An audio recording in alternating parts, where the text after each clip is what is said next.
પ્રધાનમંત્રી મોદીની જાહેરાત બાદ પેપર લીક સંબંધિત બિલને કેન્દ્રીય મંત્રીમંડળે આપી મંજૂરી। આગામી સપ્તાહે સંસદમાં રજૂ થશે બિલ।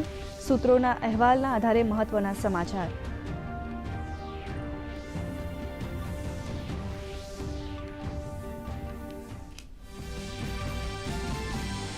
કેન્દ્રીય મંત્રી જેપી નડ્ડા, કેન્દ્રીય મંત્રી જીતેન્દ્ર સિંહ અને સીજેપીના પ્રતિનિધિઓ વચ્ચે યોજાઈ વાતચીત।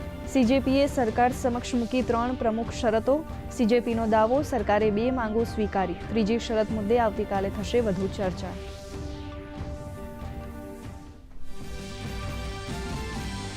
પેપર લીક મામલે જબલપુર, દિલ્હી, બોમ્બે હાઈકોર્ટે ફાસ્ટ ટ્રેક કોર્ટનું કર્યું ગઠન। રાઉઝ એવેન્યુ કોર્ટે લીક મામલે આરોપી મનોજ શિરોરેની જામીન કરી નામંજૂર।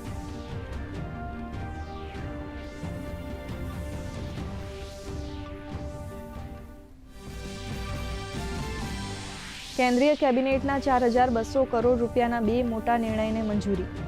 રેલ નેટવર્ક, રસાયણ ક્ષેત્રને મળશે પ્રોત્સાહન। કર્ણાટક અને આંધ્રપ્રદેશ વચ્ચેની મુસાફરી બનશે વધુ સુગમ। બલ્લારી ગુંટકલ વચ્ચે 3જી, 4થી રેલવે લાઇનને મંજૂરી।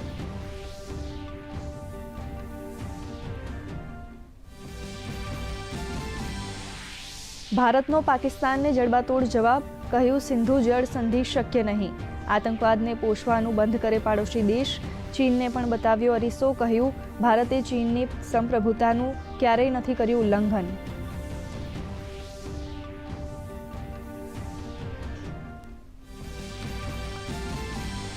સતત 13મા દિવસે અમેરિકા દ્વારા હુમલાના વળતા પ્રહારમાં ઈરાને ખાડી દેશોમાં સાધ્યા નિશાન। રાષ્ટ્રપતિ ટ્રમ્પનું નિવેદન, કહ્યું હવે સૌથી મોટા હુમલાની તૈયારી, પરંતુ નિર્ણય હજુ બાકી। ઈરાનનો સ્પષ્ટ સંદેશ, ચૂકવવા પડશે માઠા પરિણામો।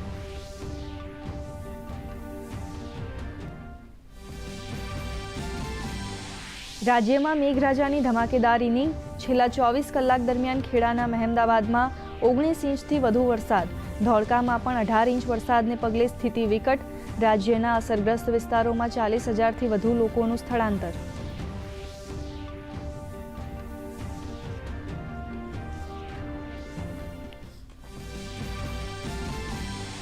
દક્ષિણ ગુજરાતમાં ઘટ્યું વરસાદનું જોર। બચાવ અને રાહત કામગીરી પૂરજોશમાં। ડાંગના અસરગ્રસ્ત વિસ્તારોમાં તાત્કાલિક રાહત સામગ્રી પહોંચાડવાના આદેશ। તો નવસારીમાં ફસાયેલ નાગરિકોનું હેલિકોપ્ટર દ્વારા રેસ્ક્યુ ઓપરેશન। ઉમરગામમાં નાયબ મુખ્યમંત્રીએ અસરગ્રસ્તોની લીધી મુલાકાત।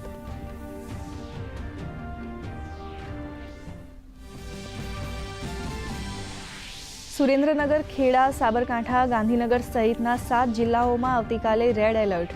ભાવનગર, બોટાદ, મહેસાણા સહિતના જિલ્લાઓમાં ભારે વરસાદની શક્યતા। રાજ્યમાં એનડીઆરએફની 17 તો એસડીઆરએફની 31 ટીમો તૈનાત। નવસારી, ખેડા અને અમદાવાદમાં આર્મીની 2 ટીમો કાર્યરત। આવતીકાલે પણ મહત્તમ શાળાઓમાં રજા જાહેર। રાજ્યમાં સિઝનનો સરેરાશ 45%થી વધુ વરસાદ। પાણીની આવકને પરિણામે રાજ્યના 11 ડેમ છલોછલ। મોરબીનો મચ્છુ ડેમ 3 ઓવરફ્લો। 206 જળાશયોમાં કુલ પાણી સંગ્રહ ક્ષમતાના 43%થી વધુ સંગ્રહ। સરદાર સરોવર ડેમમાં 68%થી વધુ પાણીનો સંગ્રહ।